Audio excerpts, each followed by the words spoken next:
Welcome to the 50/50 podcast, the fairest challenge in podcasting. My name's Nathan and I'm joined by my good friend Jack for this fourth episode.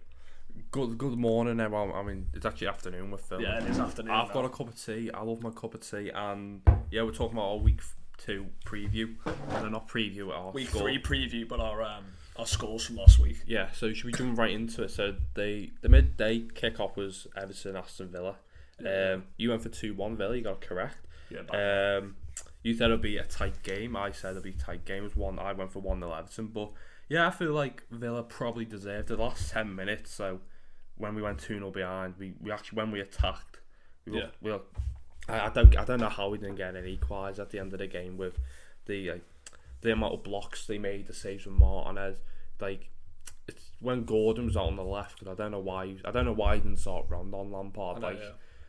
They were gettable, Villa. Like, they weren't that good. When we were watching this game together, I thought that Everton were like, you weren't terrible, like you weren't making chances, especially at the end of the game. You just needed that. Well, as we were saying, Then Rondon came on. You just need a striker, like a vocal point, and you probably start scoring goals and creating chances. Exactly. When Rondon came on, we actually looked like he knows how to he knows how to run like the channels. He knows how to hold it up. Defensively we were fine, but like there was no attacking outlet. And like if Dwight McNeil put a better pass in for Demarai Gray, could be 1-0. Demarai Gray put a great cross in by Iwobi. So we had the chances. Just it's better starting Rondon. Exactly. Yeah. Goal than Young.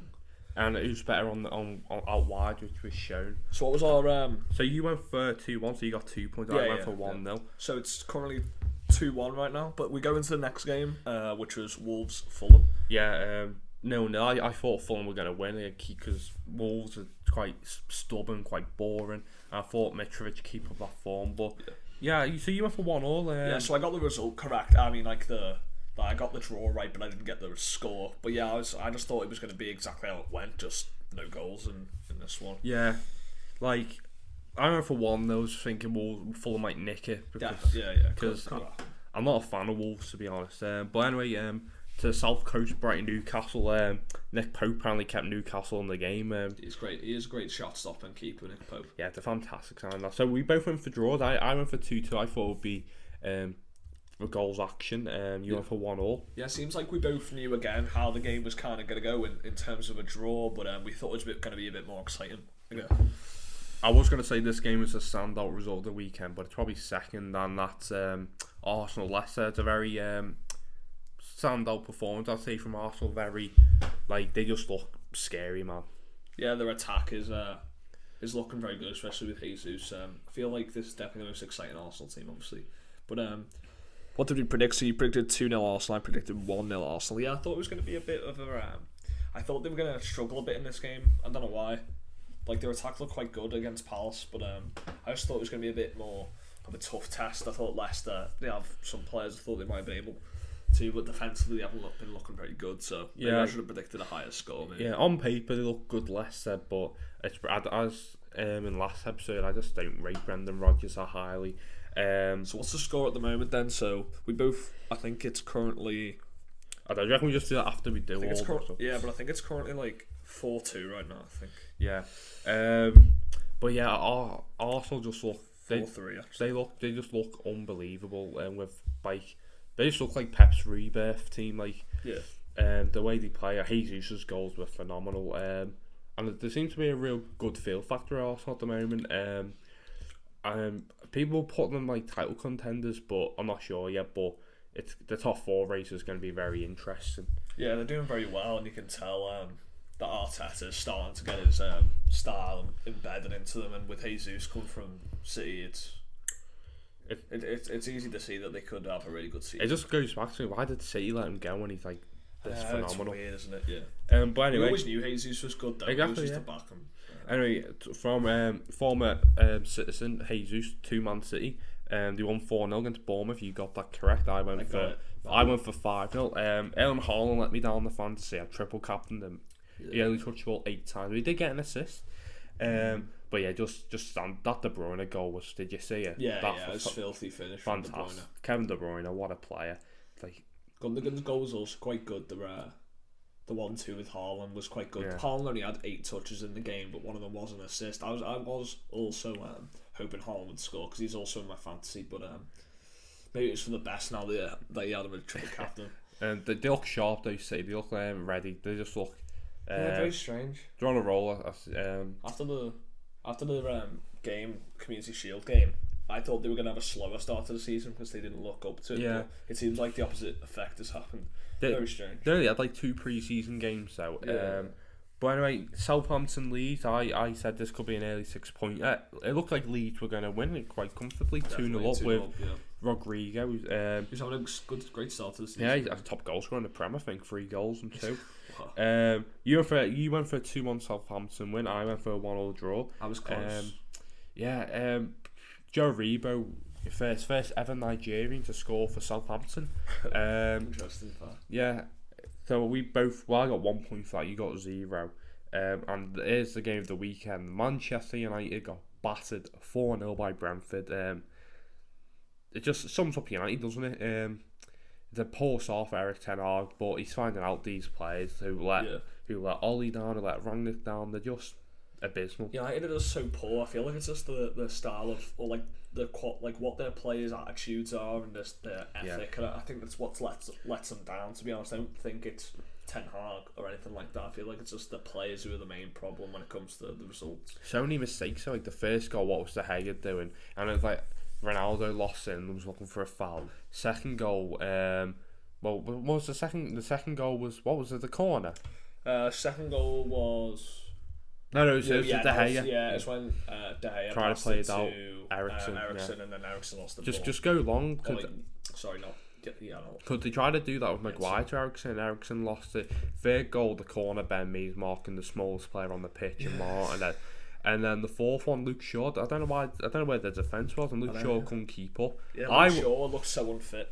I went for 3-0, which very close. Which I was very close. You went for a 2-0 United, but yeah, I just look at teams and I'm like, United can beat them because they're not scary anymore. It's like back in the day, you were like, oh shit, we're going to Old Trafford, but they just lack the intensity. I reckon United like to keep up with Brentford because Brentford is such a good, well organised, intense team with players who will run all over the pitch for Thomas Frank. So it's like United just struggle to match that sometimes. They have quality, but when it comes to like them running and making challenges, they're just below par. Yeah, and well, what's called Ten Hag called them in to run like 13 kilometres. That's how much Brentford outrun them. But yeah, and at the end, Ronaldo not clapping the fans and that. I know. Yeah, why is he doing that? Bloody coward, mate. Well, he said the truth will come out. He's doing an interview in a couple of weeks. Maybe as a reason why, or something like that, potentially. But anyway, Nottingham Forest first game back in the Premier League. I went for a 1-0 draw. You went for a 1-0 West Ham. They wrote the luck Nottingham Forest, but you know sometimes you have to do that in the Premier League. I was hoping Nottingham Forest were going to win. Rice missed a penalty, but I predicted West Ham to win, mainly because their quality. I wasn't expecting it. Declan Rice. I was watching. Did you watch this game, Joe? No, I was celebrating my granddad's birthday. Oh, happy birthday to your granddad then. But I was watching this game and I thought Nottingham Forest, they were just more intense than West Ham. West Ham just didn't seem to have the same old fight. Obviously it's because first game of the City Ground in the Premier League for nearly half a decade. 23 quarter of a decade, yeah. But quarter of a century. But yeah, this didn't have Notts Forest were just aggressive when they were creating decent chances or whatever. The goal was pretty lucky. I had them in my Sky fantasy, which is quite amazing. And Ben Rama scored, but that way was disallowed for VAR. They were quite unlucky. West Ham they hit the bar a couple of times. Dean Henderson was good. But yeah, I'm happy for Nottingham Forest.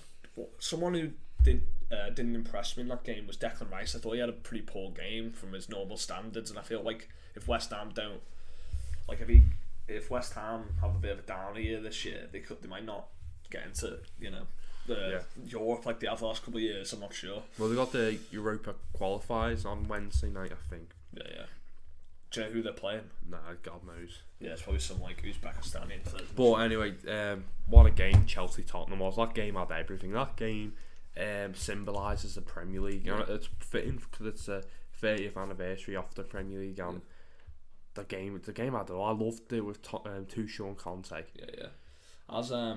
As people on the podcast probably have watched it, Chelsea dominated for most of the first half. Till Richarlison came on, I'd say. Yeah, until Richarlison, until Conte made a few subs, and in the second half they started getting more aggressive and that. But Tottenham just took their chances when they came. Do you think the first goal should have suffered Tottenham? No, I feel like both of Tottenham's goals were a bit lucky because they could have both been disallowed. And also, it was a blatant foul on Havertz, but Havertz should have scored. He missed the sitter. I know, that was a bad miss. So Havertz should have scored. Jorginho should have cleared. A good finish from Højbjerg. But what a goal from Kalidou Koulibaly. Oh, it's an incredible goal. The technique he gets on it is just... I don't get why they ain't picking him up though. He's massive. I know. I know you like zonal marking, but you've got to pick him up. They must have told him, Conte must have had a reason why. Yeah, and why not to mark that part? Maybe it was a certain strategy he was going for or something, but I'm not sure. It's surprising how well he finished it though, with him being a centre off. But yeah, the Tuchel and Conte. Conte would batter him in a fight, I'd say. Yeah. Probably. That's my honest truth. He's just a bit small, and maybe if two can keep him on the outside with his jab. He's a warrior though, Conte. He is. I can't believe though Romero didn't get sent off for pulling Cucurella's. It was ridiculous. But he just knew Tottenham were going to score off that. The way VAR didn't get involved in that is... But yeah, that game had everything, and I feel like it was... I don't know, it wasn't a big game of the weekend, but it was interesting to see how far Tottenham... Because Chelsea looked very good. I know I put them finish 5th, but they looked very... I think they just need a striker. They do look very good. Their defence is looking really good. Even though they conceded 2 goals, I'm pretty sure that wasn't really on the defence. It was kind of just bad refereeing and VAR being incompetent or whatever. But as going back to Romero, I feel like he definitely should have been sent off. That was ridiculous. Well, if he's got a yellow, should be at least a... It's crazy. I don't get how the VAR can look at that and think that's not a foul. I know, it's ridiculous. I feel like they just didn't really know what to do because they're probably looking at the rules or whatever, and apparently there's no rule that hair pulling is like a foul, so that's the reason why. But anyway, you went for 2-1 Chelsea, I went for 3-1 Tottenham. Let's go into the final game of the weekend. Liverpool Palace. What were your thoughts on that game, being a Liverpool fan? Liverpool Palace was a very frustrating game. We dominated the entire first half, really.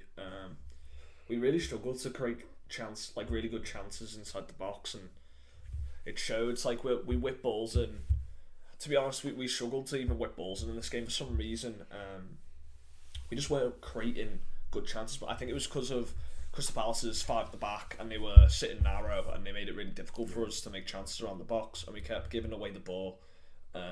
But overall, we were good in the first half. We were intense. We were passing it around. We had a lot of possession, and we looked like we were going to score. But then all of a sudden, we get hit on the counter. Fabinho goes to challenge Eze. Fantastic touch and piece of skill from Eze though. Yeah, but like what I don't understand is Fabinho should just sit off him and wait for the pass. Yeah. Because Trent's already going towards Eze. Just let Trent go after Eze and sit in your position. Because once it gets past Fabinho, then it gives him there's no protection of the centre backs, so then Eze can just play a through ball directly through past Van Dijk, and then past Nat Phillips, and then straight into Zaha. What a finish from Zaha though! It's quite incredible. But that's all Crystal Palace really needed. They just need one chance, and that's the annoying thing. You know what I mean? But what's called a piece of brilliance from Luis Diaz, after Darwin Núñez got sent off. Yeah, it's such a stupid thing to do, the sending off. But I thought we still played well, and with 10 men, we still had most of the possession. The South American, that's what South Americans get. Yeah. They get heated up. We needed a bit of brilliance because we couldn't create any incredible chances. Great footwork from him on that finish. Do you know he went past 7 people? Did he? Yeah. So 2 points from 2 for Liverpool. Still, obviously, very early on. It's kind of a bit of a must-win, isn't it, against United on Monday night? Yeah, Palace was also a must-win. Obviously, it's really annoying because the way that the Premier League has developed now, where City and Liverpool have to win every game, where basically every game to win the league, it's got really frustrating to draw games these days. But with United, I'm really confident, to be honest. I know we've drawn 2 games, but when we always seem to have the better United. I just can't see them being able to deal with us, even if we're not playing at our best. I feel like United will make mistakes that will end up. Yeah, lost and one. they'll be nervous. But yeah, so I went for 2-0, you went for 3-0 Liverpool. So Yeah. the final scores, Nathan, you got 7 points. Yeah, and you got 2 scores right, and then Better than last week. and I got 5. So the current score is 12-10 to Nathan. So at the moment, I am currently buying Nathan a pint. Yes, currently, yeah. But Plenty of season to go though. But yeah, so to the little fans listening, I dropped my drink the other day at the pub. Oh, it was devastating. Yeah, me, Jack, and This other guy, this our mank. friend Ethan, who might come on the podcast. We went sorry. to the local pub and we were drinking, and Jack knocked over his drink. It was devastating, to be honest. No, I wasn't drunk or anything. I was just behind me, and Yeah, I went to get it, and it was heartbreaking. Yeah. Anyway, I think we should get on to our predictions for next week's games. Okay, I think. So first game is Tottenham Wolves. I could see this being a draw. Both will Conte go to a back four like he did when he was chasing the game. Wolves like they play a back four now. Wolves. Yeah. So that could exploit them. But I feel like Wolves will be sitting in counter attack with Ruben Neves, Gonçalo Guedes if he plays. Adama might be playing with the pace. Raul Jimenez. I feel like it could be a draw. I feel like Tottenham could stumble maybe. I feel like Tottenham will feel like they need to win to not make a statement but to show, look at us. There is a chance. We're taking the next step and we're closing the gap. There's definitely a chance that this could be a draw because both teams, like with Wolves sitting deep with the three at the back, I think it could be hard for Spurs. It could be harder for Spurs to score than against Southampton. It won't be a high scoring For game. example. It'll be a narrow. Yeah. Close. But Spurs have been looking really good in the attack, so maybe it might be another Spurs win, but I'm not sure. I'm gonna go for 1-0 Tottenham. Just 1-0 Tottenham. Yeah, a narrow game. I'm thinking I'll go for a draw. Yeah, but I was thinking that. Yeah. So what are you gonna go for, Nathan? I'm gonna go with. I'm actually gonna go for a draw. I'm gonna go 1-0. 1-0. I feel like Wolves. I just have a feeling this is the type of game where Spurs will actually drop points again. Yeah, I know. Like you were saying before. Anyway, let's get on to the next game. It is Crystal Palace, Aston Villa at Selhurst Park. Ooh, that's an interesting game. I feel like Palace might just edge it at home with the fans. Because Villa, Diego Costa out for 6 to 9 months Yeah, now. I've seen that. It's very bad for them. Feel bad on Villa. I know the feeling. But I haven't done my Achilles. Yeah. But yeah, I feel like Palace will just edge it again. Oh, will Villa score? I might go for 2-0, 2-1 Palace. Yeah, 2-1 Palace I think's a good prediction, to be fair. I think... I don't know. See, Palace, it's hard to bet on Palace. Yeah. Because they win games, but not as They many as draw a you lot. think. Yeah, they draw a lot. So, maybe... I'm going to go for 2-0 Crystal Palace, though. 2-0. Yeah. I feel like Zaha will bag. I feel Mateta. Yeah, they're excited. They're going to be an exciting team to watch this season. Villa, they're vulnerable, and you can get at them. Yeah, it's true. This is a really tough one to predict. Yeah, well, the quality's increased so much in the Premier League that they're all hard. Yeah, but I just don't see this could go either way. This one, I'm just thinking. I don't know if I can see Villa winning because I don't know. Villa has always seemed to stumble in these type of games. So yeah, I'm gonna agree with you. I'm gonna go with a Palace win, but I'm gonna go with 2-1. Yeah. So this a must win for Everton. Everton, Nottingham Forest. This has to be a win for Everton. It has to. Even though we played well in the 2 games, you can look like the promise and we just need a striker. Do you think Rondon's going to start in this game? I would have started him last week against Villa just because he's a striker and he knows how he can hold the ball up, he can link players in. I know he's not the quickest and kind of shown, but you've got to. But yeah, so that Goodison, I feel like the fans will be up for it just because they know it's a must win. There's no pressure on, but I mean, will Anthony Gordon start with all the transfer speculation? I would start him on the left. You predicted Everton to win both weeks in the first 2. Are you still gonna? Still predict? I mean, I could go for a loss just so we get a winner, and I'm like, you know what? But it's gonna be tough about. Will Forest have got a whole new 11? Have they signed Emmanuel Dennis? Yeah, they've just signed Emmanuel Dennis. It looks like, I'm not sure if it's been confirmed, but they're getting Neil Maupay from Brighton. And they are making some really good signings, statement signings, you know. Yeah, like Mangala, and he was good on Oriol Mangala. Yeah. But a lot many players, you might have unhappy players, and might take time to bed in. I'm gonna go for 1-1. 1-1. 1-1, yeah. Up the toffees. I think Everton are actually going to win this game. I think amazing. Forest at home. I feel like they're gonna be very good at home, Forest, but when it comes to away, I feel like that's when they're gonna struggle. And a couple of their players, like even though they've signed all these players, they've still got a few like their new signing.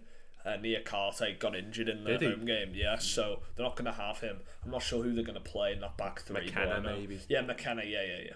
But I mean, of the new signings, I don't think they've bought any more centre backs. So I feel like away from home at Goodison, I feel like you could win this game. I think you're gonna win. I think this is gonna be your first 3 points, then you're gonna lose your next game. But I'm gonna go with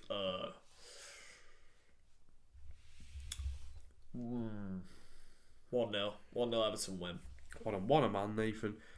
So Marco Silva, former Everton manager, his side's up next in Brentford, London derby. Yeah. Well, this will be a very technical game, very interesting game. I feel like it could be a draw, it could be another win for someone. Yeah. I feel like Brentford will keep up the good start. I feel like they'll just win 2-0. Yeah. That's the reason why I kept Brentford up. A lot of people put them down in their predictions, but I feel like their togetherness and their style of play and even Tony. And also they're a well-run club, so like exactly. Yeah, so I'm gonna go for 2-0 Brentford. Okay. This is against Fulham. Yeah. I don't know if it's gonna be 2-0 though. I wouldn't be surprised though. Is that Craven Cottage? Yeah, it is. Yeah. But I just feel like Brentford, because they'll just come out early doors and just kill the game off there and then. Yeah. I don't know. I feel like I just have a feeling about Mitrovic and stuff that he could do well. Yeah, I know what you mean. Against Brentford at home.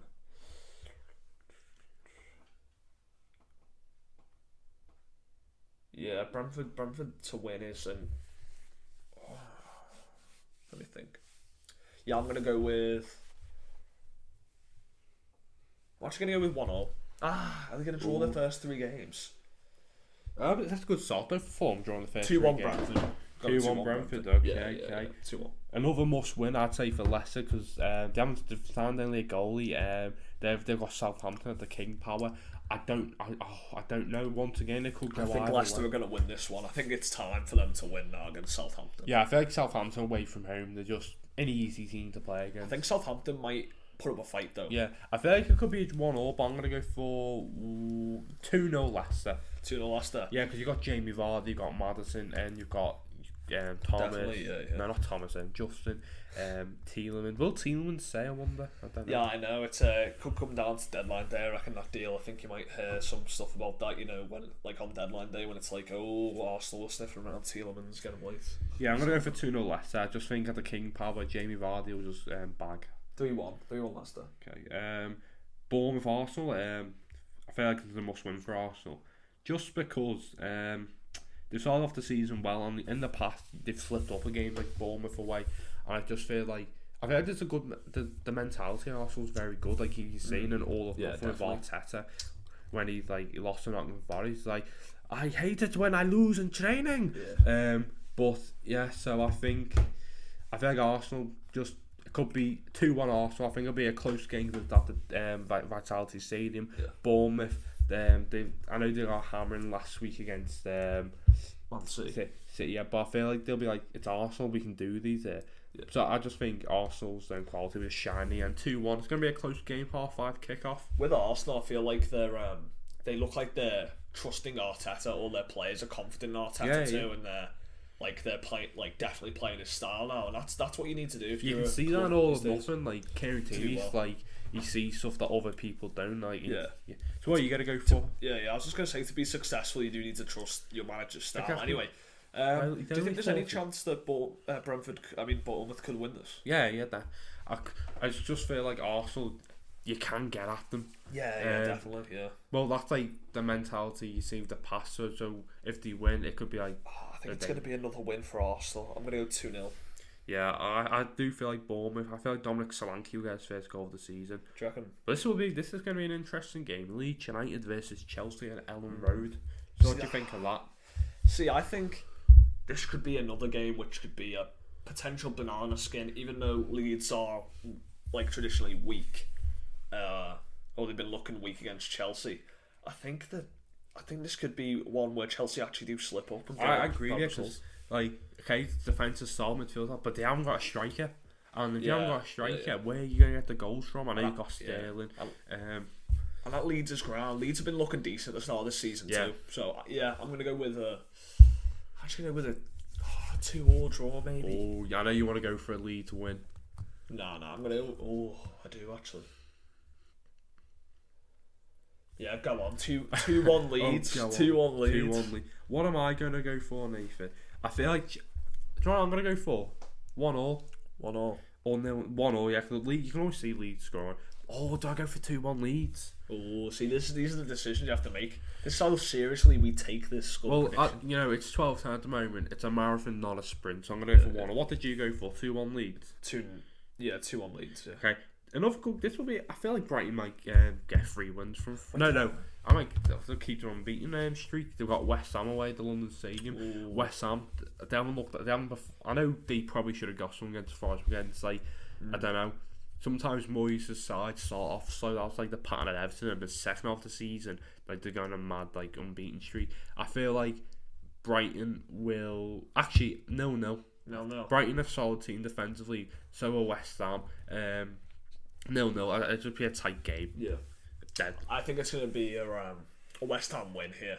I think at home, this is the type of game that Brighton will lose. I think West Ham, after that result against Notts Forest, which is disappointing. Gotta say that they're playing, as I said, they're playing in Europe on Thursday, I think, so could that hinder them? That's true. They haven't got a big squad, have they? Yeah, that's true. They could drop a few of the better players. I think West Ham's still going to win. I'm going to go with a 1-0 West Ham win. Oh, this is going to be an interesting game. It's going to be a game by the media, like to see how far Newcastle away from the champions Manchester City. It's at St James's Park. This is going to be one hell of a fixture, in my opinion. It's going to be a tough game for City. Agreed. Newcastle, did they win the first? Yeah, they won Forest's first game of the season, drew away to Brighton. Yeah. Very solid, experienced team. They're like Pope, Trippier, they're playing down men left, Botman and Shaw. Solid. I feel like City will just scrape it though. Yeah, probably. City are just always good at getting wins when they're having tough games. So I feel like this. That could be when you look at City, like you've got Villa or something away, like they get it done. Like that with Liverpool. Yeah. I said they'll get. I don't know. I feel like they might score. No, I'm gonna go for 2-0 City. 2-0 City. Yeah, I could see Newcastle scoring now. Yeah, I'm gonna go with 2-0 City too. Okay, right. And finally, Nathan, preview this game: United versus Liverpool. What do you think? United versus Liverpool. At Old Trafford. Firstly, Monday night. I just realised that I just predicted Leeds to beat Chelsea, but I just put a Chelsea defender in my fantasy, so that's not going to go too well for me. But anyway, the fancy or a pint, what would you rather? A pint, probably. But I might change it. Yeah, I'm going to change my lead score to. I'm actually going to change my lead score to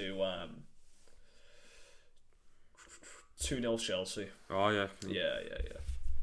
Alright, so preview United. Anyway, yeah. So United Liverpool. Very confident going into this game. As I said before, we were talking about Liverpool's fixture against Palace. I thought that we struggled to create chances inside the box sometimes, and especially when we got a new signing Darwin, we've got to be doing that better. But I think against United, I think they're going to make mistakes that are going to lead to us. Who will play up top? Do you reckon? Them up. Do you reckon Salah? No, it'll probably be Firmino. Firmino's injured for this game, but I think he's going to be back. I think he's going to be back. Yeah. And then Jota's back soon, so we'll either play one of them. I'm not sure if Jota's going to be back for United, but yeah, I really hope that we're always confident against United normally. We normally always open them up, so yeah, I think we're going to win. I'm going to go with. Because Old Trafford, I don't think it's going to be as embarrassing as last season, but I'm going to go with a 3-0 win for Liverpool. Well, I've previously said the last two would be 3-0 Liverpool quite convincingly, but that hasn't been the case. This one, it's going to be interesting. Like Eric Ten Hag, what does he do? Does he stick with his principles, or like, because you can't trust these United players? They are literally shambolic. Like, I just don't get it. Will he go for a 5 at the back? Like have Luke Jordan and Harris in the back? Yeah, I think you can't sell Martinez this game. I feel like it could be like last season. So now Darwin's not here now because of his red card. he might start Martinez still because he's going to be against Firmino. Firmino's not the tallest or most aerial dominant. Yeah, but just for defenders, so to have even with Maguire to have him next to him, I might not give Maguire loads of confidence. I think it'll be a not emphatic win. I feel like Ronaldo might turn. I'm gonna go for. This is gonna be sounds crazy. 4-2 Liverpool. 4-2. Yeah, that's a good prediction. I was gonna go for 3-2, but I feel like Ronaldo will just. That's a decent prediction. Right, so you went for 3-0, did you? 3-1 actually. You've convinced me. I feel like that we might still concede. Ronaldo might score, but yeah, 3-1. Because I can just say his last season when you just like bombarded them and just like embarrassed him and like the way you killed them. I don't think it's going to go the same way. I know United have looked really shit, but I feel like the start that we've had to the season, I don't think Lightning's going to strike twice. I don't think we're going to beat them 5-0 again or 4-0. So I'm going to go with 3-1. I think you're right. I think Ronaldo could score. It might be like early, United might score early. Yeah. It might be like that's something to hold on to. Yeah, and everyone will be like, yeah, get in. But then we'll just dominate them in the second half and beat them 3-1. Yeah, because if you go 2-0 up after 15 minutes, which you easily do, United fans will just get off the glazes and I just think I feel like it will just be convincing in the end. But 4-2, I feel it'll be a good game. But anyway, do you want to do the outro, Nathan? Do the pleasure. Yeah, definitely. Thanks for listening to our predictions and preview to the week 3.